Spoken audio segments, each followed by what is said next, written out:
What is the secret of the fakirs of the East? What gives them the power to defy the pain of hooks and spikes? How can people walk unharmed on red-hot coals? Why do so few suffer agonizing burns? In the West, these Californians are hoping to walk on fire. They believe the power of the mind will keep them safe. But is faith enough? Is there more they should know before they take their first step onto the fire? Mysteries from the files of Arthur C. Clarke, scientist, writer, and visionary.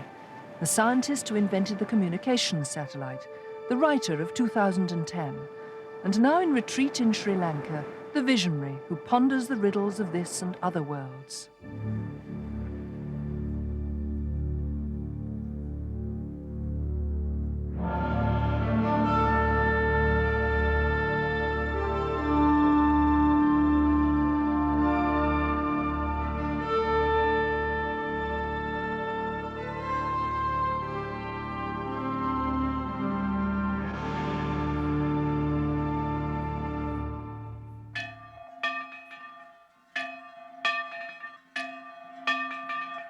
This is Katragama, perhaps the holiest place in Sri Lanka and one of the great shrines of the world. It's sacred to Hindus, Muslims, and Buddhists.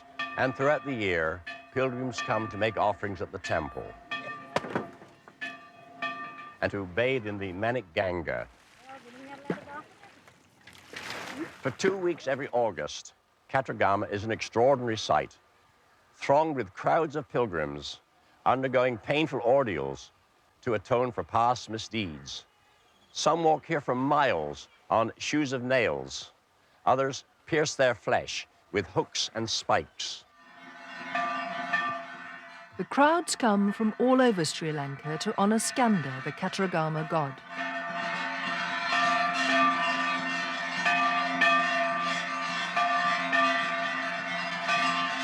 Those who make the pilgrimage of pain believe that the greater their suffering, the more the god will look on them with favor.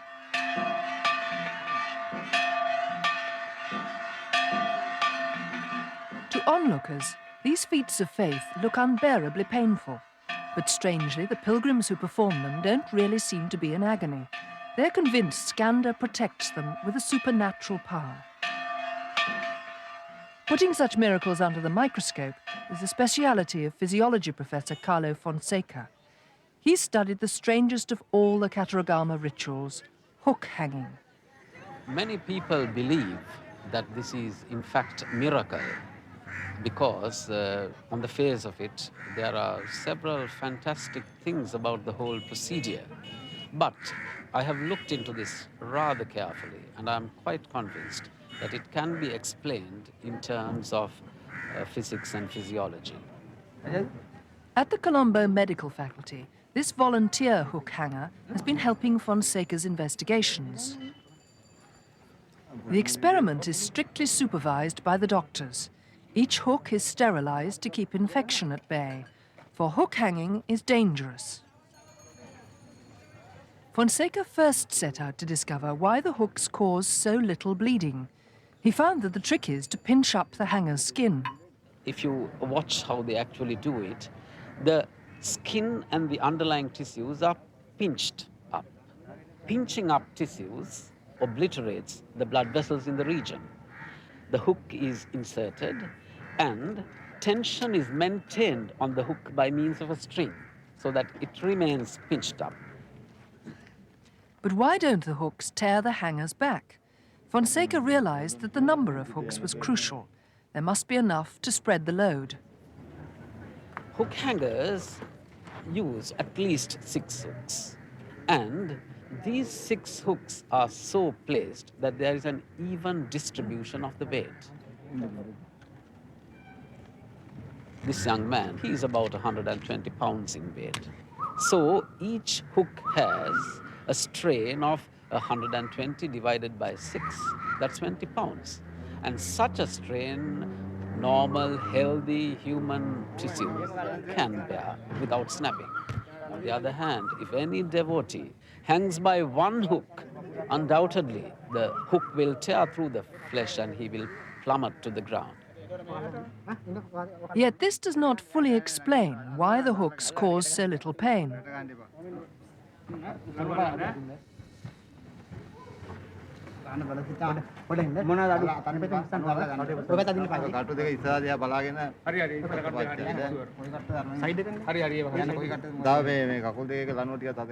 Fonseca concluded that mental attitude is the key, that for devotees, ecstasy is a powerful anesthetic, but that this experiment shows religious belief is not necessary.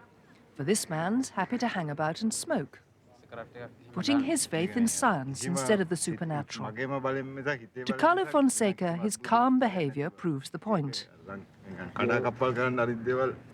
Yes, this is a manifestation of his lack of faith in religious ritual. He needs no divine aid of any kind to do this. This is entirely of his own steam.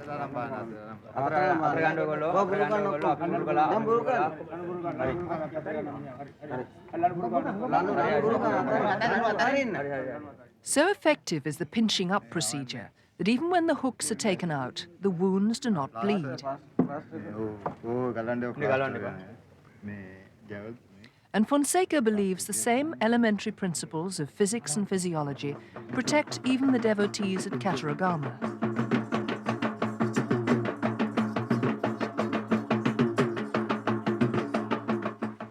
The climax of the festival is a firewalk on the final day. To a mere spectator, it's amazing to see the pilgrims walking on red-hot coals with their bare feet. There's no doubt that they do walk on fire. Why don't they get burnt? Why do they feel no pain? At Kataragama, dozens of pilgrims brave the fire pit. They believe the heat will purge their sins. The temperature of the coals, measured by skeptical scientists, reaches 800 degrees centigrade. Yet men and women stroll across them without blisters or burns.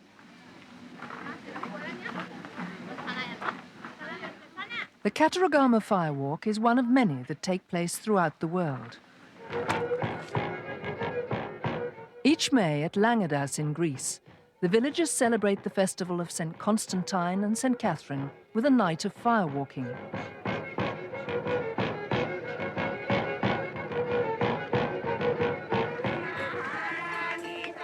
In Japan, the Yamabushi regularly lead the faithful over searing cinders.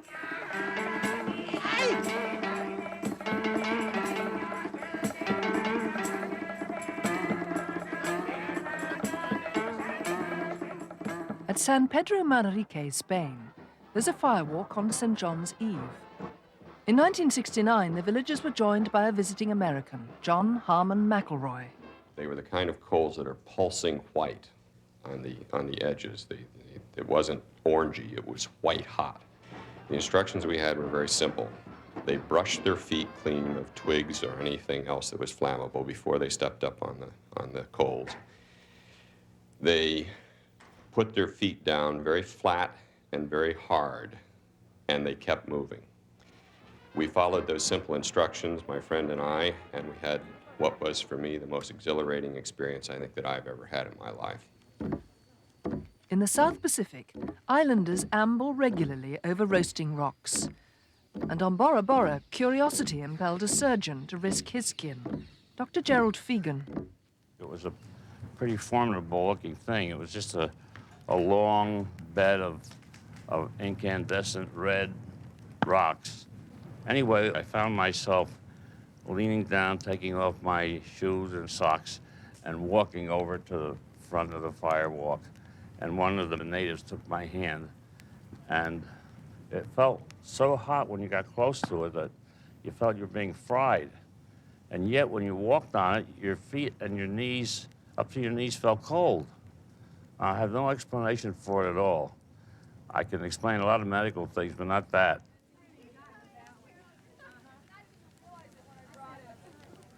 But one American group claims it can explain the firewalking mystery.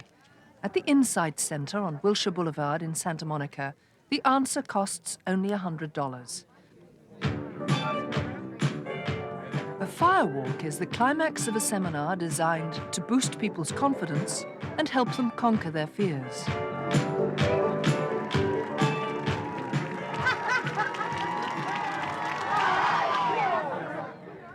Instructor Tony Robbins believes positive thinking is all that's needed. I've taken 3,500 people across the coals in the last 8 months alone, everything from a 7-year-old boy to a 78-year-old man. In that time, I've also seen people who had burned, and they all had equal thickness of skin. They all had equal supposed perspiration. The difference was when that person's thinking was. How are they thinking and what were their belief systems? So this process teaches them how to align their beliefs to get whatever they want out of their life. And the firewalk is just a symbol, a practical example of what they can do. The students spend 4 hours psyching themselves up to face the fire. One technique is to shout "cool moss" to convince themselves their feet won't burn. 1, 2, 3.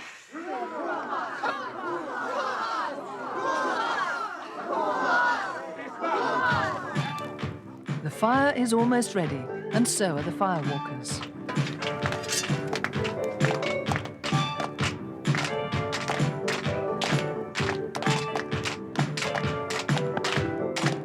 All they need is belief.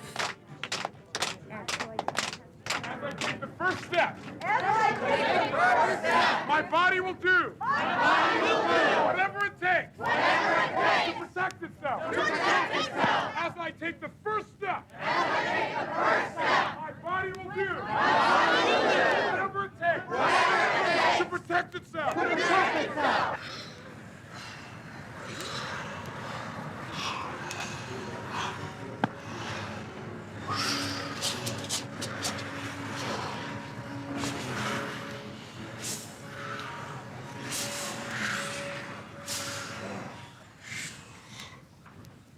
Take a look at the coals. Aren't they pretty? Look at the coals right now, and as you look at them, make your fist, breathing like you would. What will you say? That's right. I can do it. That's right, you can. Come forward. Come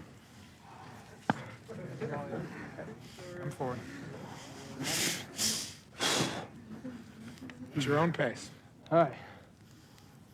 Cool moss, cool moss, cool moss, Cool moss, cool moss, cool moss, cool moss, cool moss, cool moss. All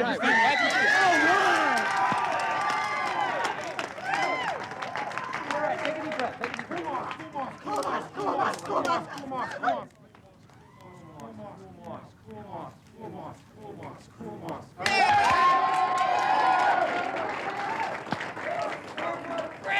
All right.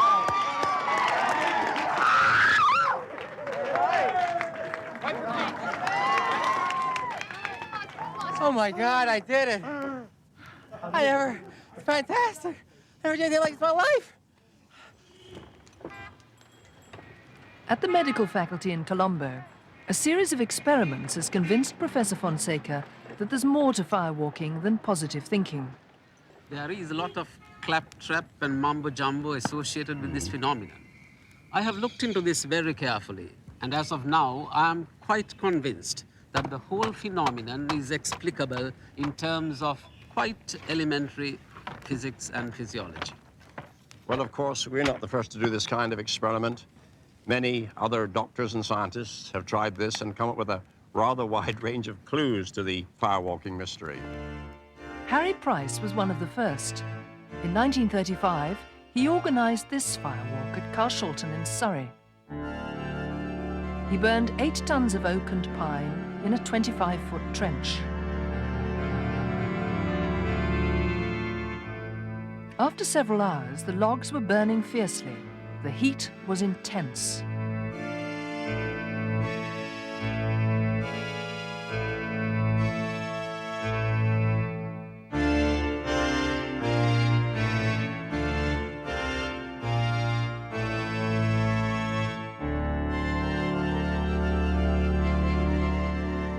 Kashmiri Kuda Bux was the subject of the experiment. He'd done the firewalk many times. The doctor confirmed that Bux's feet showed no signs of special preparation.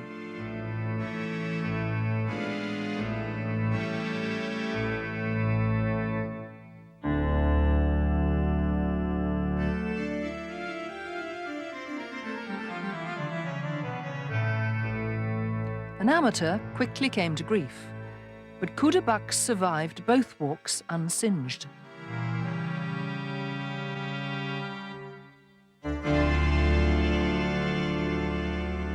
Harry Price did remarkably well and learned a great deal from his experiments. His main conclusions were fasting and trances were completely unnecessary. Secondly, the feet required no special preparation. Finally, he noticed that the walker's feet never stayed in contact with the coals for more than half a second. One theory is that firewalkers wet their feet, which would cool them and help to quench the fire. But there may be more to it than that, as this experiment may demonstrate. I have a hot plate here. It's fairly warm, and I'm going to sprinkle a little water onto it. And you see the drops quickly spread out and evaporate. But if this plate is really hot, something quite different happens.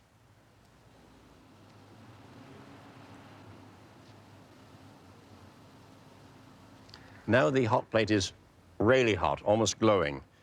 And I'm going to sprinkle some water. Now see what happens.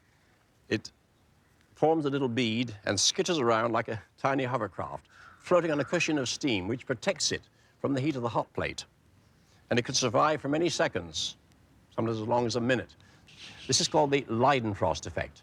And an American scientist, Dr. Gerald Walker of Ohio, thinks that this explains the firewalking phenomenon and has put the matter to the test personally. I've got 2 layers of socks on my feet and some cellophane inside the socks. I'm trying to trap the sweat inside on my feet. And I'm hoping that the sweat, boy, this whole area is really hot. I'm hoping that the sweat will do 2 things for me. Part of the sweat will help quench part of the coals that I touch when I walk across these hot coals, and I'll get a little bit of dead ash. And I hope some of the other sweat might give me some Leidenfrost effect, where I get a little bit of vapor layer between the hot coals and my skin. I'm gonna sit down. Even the chair is extremely hot. But I'm very quickly gonna take off my shoes and socks and this piece of cellophane and walk right across. I've got to do it very quickly so that the kind of a little breeze through the area doesn't evaporate all the sweat off my feet before I have a chance to get across the coals. And boy, am I scared. I just hope that there's enough protection, Leidenfrost effect, and a little bit quenching of the fire to make this work. I'll do this very quickly. Both layers, cellophane, and here we go.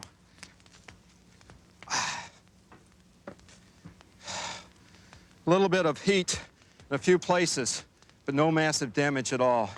Leidenfrost effect helped protect my feet, a little bit of vapor layer, and probably quenched a little bit of the fire as I went across. I don't have thick calluses to protect my feet, just a kind of tender little skin there, and it was physics that protected my feet. But boy, howdy, don't do this for yourself, because this is extremely dangerous. You can do massive damage to yourself, and it's just not worth that kind of damage to your feet. But that's the Leidenfrost effect in action.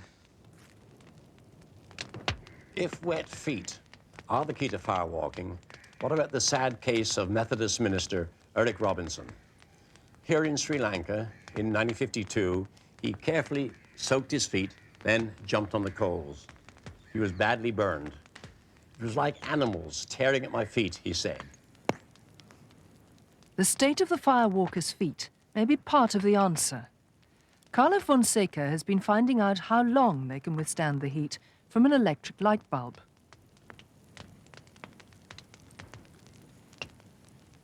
He's invented this apparatus to study their soles. I take the foot of the firewalker and I place it and switch the light on. Simultaneously, I start the stopwatch. I have good evidence, obtained mainly by using this apparatus, that rough, thick, cold, wet, and dirty soles are much more resistant to heat than soles with the opposite characteristics. He kept it for as long as 85 seconds. That is because he is a habitually unshod person, and His soles are quite thick. You have to feel them to actually believe how thick they are. A soft foot, this boy, he's 15 years old.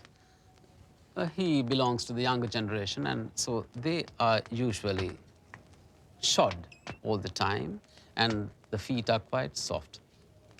Keep his foot on, heat source, start this. Well, that was only 5 seconds. So if he does firewalking, he'll have to traverse the fire pretty fast. In West Germany, yet another theory is being tested. It springs from new discoveries about the workings of the brain. Oh, oh, oh, oh, jetzt kippt der andere Seite. Das war schlecht. Das ist egal. Ah, ja. The experimenters come from the University of Tübingen. Genau, es ist gefährlich. Ja, ja. So, All they get for their pains is a slice of apple strudel. walking without pain over the fire. The man in charge is an expert on pain, Dr. Wolfgang Labig. He wired up an Indian fakir to an EEG machine to study his brainwaves. Transfixed by spikes through chest, throat and tongue, he produced special slow waves called theta rhythms, usually found only in deep sleep. So can fakirs put their brains to sleep to kill pain? And can firewalkers do the same? Now we will see if you, as an untrained person, will develop the same rhythms which are connected with not feeling pain, because I have the theory that this slowing of the EEG will mean that the pain perception would be reduced. Dr. Miltner is wired up to the EEG, and when he walks on the fire, any theta rhythms will be recorded via his radio transmitter. I hope I can control the pain impulses and the heat impulses. I will show you.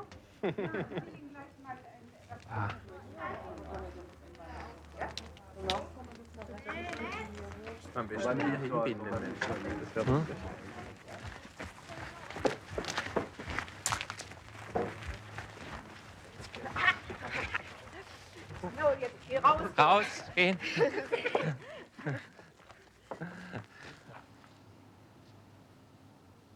Next morning, at his lab in the University of Tübingen, Dr. Labig analyzes the recordings, searching for theta rhythms. Let us see if we can find some theta rhythm. Here is a developing theta rhythm. It's mixed up with alpha, but it's a beginning theta activity. So what we have learned from our experiment last day are even untrained person can develop theta rhythm so that they can switch off their pain perception in firewalking. In Colombo, the fire is ready at last.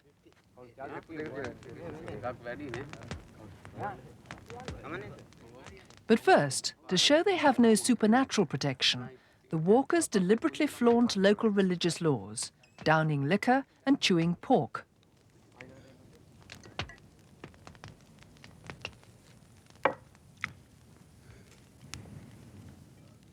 Instead, they have learned to put their faith in science. They accept that a combination of factors will take them safely through the fire. Right? Speed across the coals, the rough skin on the soles of their feet, sweat, and the mysterious theta rhythms that seem to banish pain. Right. Okay. Even the professor practices what he preaches.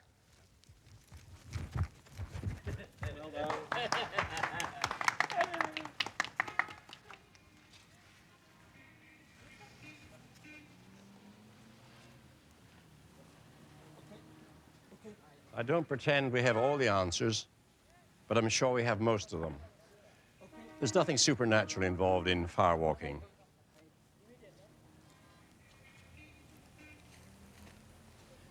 Well, if I'm such an authority on firewalking, am I going to try it myself?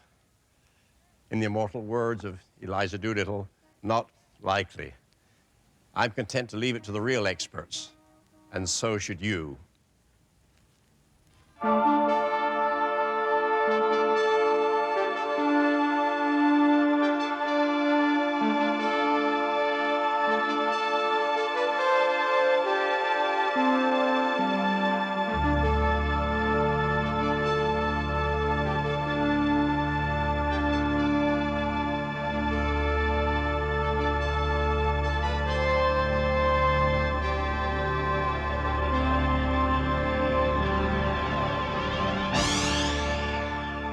Next week, messages from the dead